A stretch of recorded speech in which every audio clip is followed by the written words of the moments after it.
최근 남중국 해에서의 미국과 중국 간 군사적 대결 국면이 과거와 다르게 전개되고 있다. 중국은 남중국해 90%에 해당하는 해역에 대해 구단선을 주장하여 베트남, 필리핀, 말레이시아, 브루나이, 대만과 첨예한 해양 영유권 분쟁하고 있으며 이를 군사력을 통해 기정사실화시키려 하고 있다. 반면 미국은 우세한 해군력을 동원하여 중국의 구단선 주장을 무효화시키려 하고 있다. 이러한 남중국 해에서의 미, 중 간 군사적 대결은 주로 남중국 해에 대한 국제법 적용을 둘러싼 미국과 중국 간 상호 비접촉적 힘의 대결이었으며 군사 전문가들은 이를 상대방을 가산적으로 간주하는 전술적 작전 행위로는 보지는 않았다. 주된 이유는 국제법적 적용에 대한 잘못을 서로 나타내는 일종의 비접촉전이었기 때문이었다. 예를 들면 중국은 무인 산호초 등을 인공 유인섬으로 만든 7개 도서에 해군 부두와 공군 비행장을 구축하고 해군 함정, 공군 군용기와 해양 경찰을 배치하면서 12마일 영해만이 아닌 200마일 배타적 경제 수역까지 해양 관할권을 선포할 수 있다는 가능성을 암시하였으며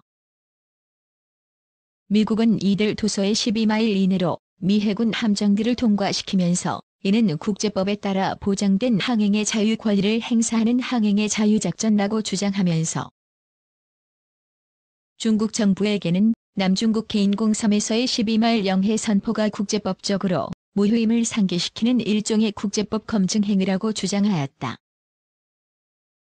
하지만 최근 미국과 중국이 점차 국제법 잘못을 가리는 행위가 아닌 상대방을 단정적으로 간주하는 전술적 행위를 남중국해와 인접 해역에서 실시하고 있어 동아시아 해양안보 전문가들의 우려를 자아내고 있다. 특히 이러한 변화는 지금까지의 해양안보 전문가들의 평가와 지난해 10월 15일에 호주 뉴사우스웨일스 대학교 주관의 해양안보 워크숍 보고서와 최근 1월 28일 미 의회 연구소 연구 보고서의 예상을 뛰어넘는 수준이었다. 지난 3월 25일 미 해군 제7함대 사령부는 보도자료를 통해 제15 구축함 천대 소속 알레이버크급 이지스 구축함 베리함이 지난 3월 19일 필리핀 동쪽 남중국해 해상에서 중거리 함대공 미사일 SM-2 발사 훈련을 하였으며 같은 날 같은 전대 소속 타이콘데로가급 이지스 순양함 샤일로함에서 SM-2 미사일을 발사 훈련을 동시에 하였다며 이번 SM-2 미사일 발사 훈련은 자유롭고 개방된 인도 태평양 지역에서의 안정과 평화를 위한 미 해군과 동맹국 해군 간작전 준비 태세와 상호작전 운용 능력을 보여준 것이다라고 발표하였다. 또한 미 해군 제7함대 사령부는 지난 3월 25일 미 해군 알레이버크급 이지스 구축함 맥캠벨함이 대만 해협을 지나는 항행의 자유작전을 실시하였으며 중국이 반대하자 이를 국제법에 따른 정례적 해군작전 임무 수행이라며 향후 주기적으로 실시할 것을 밝혔다. 아울러 3월 15일에서 17일간 미 해군 핵항모 시어더 루스벨트의 제고 항모 타격단과 강습 상륙함 아메리카의 제7원정 타격단이 B-52 해상 초계기 및 공중급 유기와 함께 대규모 남중국 해에서 해상 기동 훈련을 하였으며 미 해군 EP-3 전자전 수집기는 남중국 해에 전개된 중국군을 대상으로 전자정보 수집을 위한 공중작전을 하였다고 발표하였다. 이들 모두가 이전과는 다른 양상의 훈련이었으며 단순한 항행의 자유작전 수준을 넘는 전술적 작전이었다. 서방 군사 전문가들은 이를 최근 중국 해군 기동부대가 대만 해협과 남중국 해에서 남부 전고사령부 소속 Y-89의 대잠 초계기와 대잠전 과대수 상전 훈련하고 남중국 해의 인공섬을 군사기지화하는 등의 공세적 행위에 대한 우려를 보여주는 것이라면서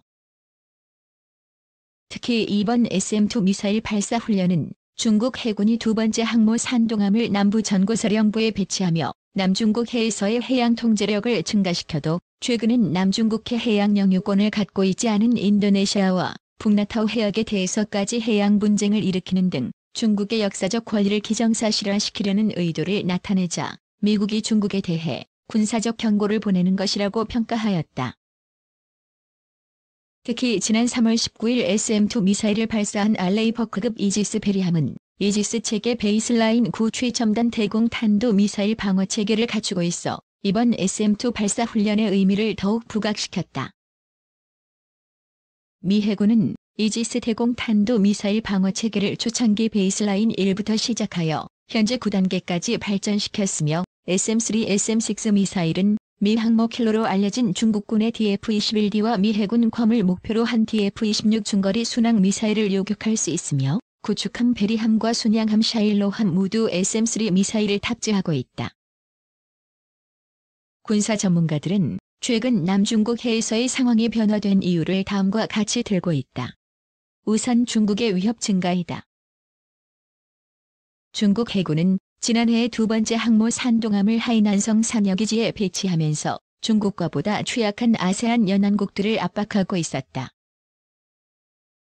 이에 대응하여 미 해군은 기존 제7함대에 영구 배치한 로널드 레이건 핵항모에 이어 제3함대에 배치한 시어도르 루스벨트 핵항모를 제7함대 작전 책임구역으로 이동시켜 군사력 우세를 유지하고자 한다. 자연히 남중국 해에서의 대립 양상이 변화될 수밖에 없었다. 다음으로 그동안의 미 해군의 항행의 자유작전, 이전혀 중국 해군에게 영향을 주지 못하였으며 오히려 중국 해군이 이를 핑계로 남중국 해에 대한 군사력 증강을 합리화시키고 있어 미 해군은 이에 대응하고자 하였다. 이에 미국은 더 항행의 자유작전만으로는 중국 군부의 태도를 변화시킬 수 없다고 판단하였을 것이다. 또한 중국의 위협이 해상에서만이 아닌 수중과 공중으로 대결 도메인이 확대되었다. 최근 중국 해군 로양3 구축함은 자신의 위 상공을 비행하고 있던 미 해군 P-8 포세이돈 해상 초계기 조종사에게 레이저 빔을 투사하는 등의 적대 행위를 하였다. 이에 미 해군은 이례적으로 비심사적이며 비전문적 작전 행위라며 외교적 항의를 하였다. 하지만 중국군은 이를 무시하였으며 지난 3월 18일 자워싱턴 타임스는 중국이 향후 더욱 강력한 전자파를 투사할 계획으로 보도하였다.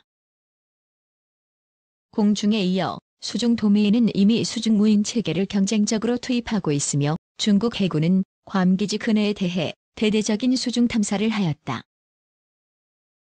아울러 중국이 해군 함정에 추가하여 해양경찰 함정과 해상민병대로 불리는 동원어선을 동원하는 회색지대 또는 하이브리드 전술을 구사하여 미 해군을 더욱 어렵게 만들자 이들이 개입할 여지가 없도록 정형적 작전으로 전환한 것으로 전망되고 있다. 특히 미 해군은 더욱 공세적인 조치를 하여 중국군의 비정교전 양상을 억제할 필요성을 느꼈을 것으로 전망된다. 통상 전술적 작전 훈련하는 경우 해당국은 훈련 회역에 대한 항해금지 고지를 인접 연안국들에 미리 하여 인접국 해경과 어선 등의 접근을 사전에 차단하고 있다.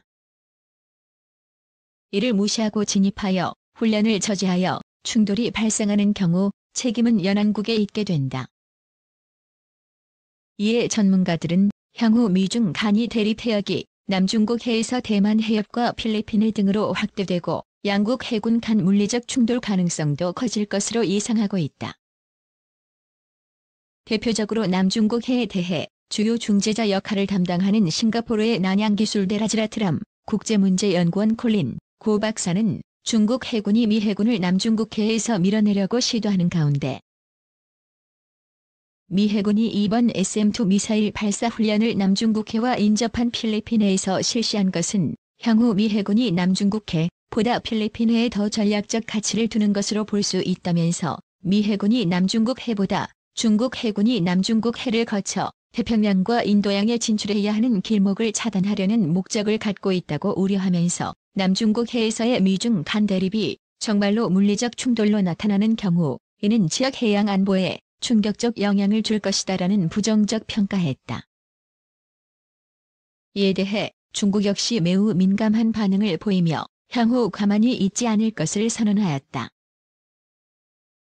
대표적으로 중국 군사 전문가 저우천민과 이지 박사는 지금까지 미 해군이 남중국해에 국제법이 준수되어야 한다는 차원에서 비교적 낮은 수준의 항행의 자유작전만을 실시하였는데 올해부터 항모와 강습 상륙함을 동시에 투입하여 공격적인 대규모 해상 기동 훈련을 하더니 갑자기 SM-2 두 발을 동시에 발사하는 미사일 훈련을 하는 것은 중국의 남중국해 해양 권리와 이익만이 아닌 중국 주권까지 위협하는 중대한 군사적 도발 행위라면서 향후 강대강 대응을 하는 데 주저하지 않을 것이다라고 천명하였다. 더 큰 문제는 향후 이러한 미중 간 남중국 해에서의 군사 대립이 지역 내 국가들로 확산될 가능성이 갈수록 크다는 것이다. 지난해 6월 1일 미국 방송은 인도 태평양 전략 보고서를 공개하고 신형 중거리 순항 미사일 개발을 선언하면서 그동안 미국과 러시아 간 적용된 중거리 핵전력 조약에 적용받지 않았던 중국의 위협에 대응하기 호주, 필리핀, 일본과 한국의 신형 중거리 미사일을 배치할 예정임을 발표하여 파장을 일으켰다. 2016년 사드의 한국 배치 결정으로 중국과 경제적 갈등을 겪은 한국으로서는 미국의 중거리 미사일 동맹국 배치 주장은 매우 부담이 될 수 있는 지역 안보 현안일 것이다. 실제 지난 3월 28일 자미국의 방송은 2월 20일 미 의회 산업의회 예산국 연구 보고서는 유럽 발틱 지역과 남중국 해를 비교 분석한 대응책을 제안하는 보고서 발행을 통해 사거리 확장 합동 원거리 공대지 미사일과 지상 배치 장거리 대함 미사일을 발틱 지역과 동아시아 동맹국에 배치하여 러시아와 중국의 하이브리드 전술 구사에 대응해야 한다고 제안하였다라면서 이제 남중국 해에서의 미중 간 군사적 대립이 더 미국과 중국 간의 문제가 아니며 향후 그 영향이 동아시아 국가에 그대로 영향을 줄 것으로 전망하였다. 그동안 한국 정부의 남중국 해에 대한 입장은 매우 소극적이며 개입을 자제하는 입장이었으며 이는 1. 국제법 준수, 2. 항행의 자유 보장 및 3. 분쟁의 평화적 해결의 3원칙으로 요약되었다. 하지만 최근부터 나타나기 시작한 남중국 해에서의 미중 간 대립 변화는 향후 한국 정부가 제시한 3원칙 중 어느 것도 지켜질 가능성이 매우 낮다는 것을 암시하고 있다. 특히 남중국 해는 미국의 인도 태평양 전략과 중국의 1대1로 전략이 충돌하는 곳이며 지역 내 국가들은 이들 강대국으로부터 선택을 요구받게 되는 안보 이슈이다. 아마도 남중국 해는 미중 간 군사적 대결만이 아닌 향후 한국 정부의 외교적 난관으로 작용할 가능성이 크며 이것이 북한 핵 이슈와 연계되면 더욱 난감한 안보 현안이 될 것이다. 때문에 한국은 향후 남중국 해에서의 미중 간 대결 국면 변화를 잘 살펴 미리미리 대비책을 강구해 놓아야 할 것이다.